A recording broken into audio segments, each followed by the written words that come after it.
La suite et la fin du voyage de Nicolas Sarkozy dans le Golfe arabique. Le président de la République était aujourd'hui à Abu Dhabi après s'être arrêté dans le royaume saoudien et au Qatar. Une ultime étape dominée par les contrats, notamment en matière de nucléaire civil. Mais ce déplacement aura aussi été marqué plus globalement par la volonté de renouer le fil. Car Nicolas Sarkozy était d'abord perçu là-bas comme un ami d'Israël. Alexandre Cara, Stéphane Guillemot.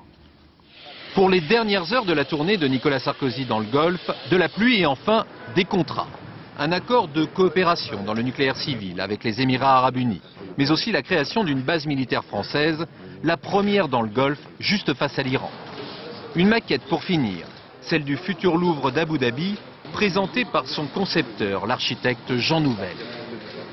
Première étape de ce voyage de 3 jours, l'Arabie Saoudite.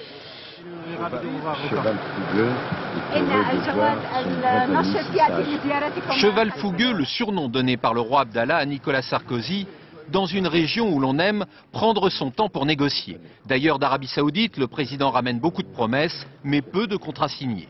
Et pourtant, pour séduire à Riyad devant l'Assemblée des dignitaires, il va jusqu'à vanter les liens entre religion et politique. Ici, en Arabie Saoudite, l'islam démontrera une forme de modernité qui lui est propre, qui ne viendra pas détruire son identité et qui n'entrera pas en conflit avec la foi. Vous dites bonjour les enfants? Bonjour. Pour sa première tournée dans le Golfe, Nicolas Sarkozy a voulu montrer que la France est toujours l'ami du monde arabe. Une clé d'entrée dans cette région en pleine explosion économique.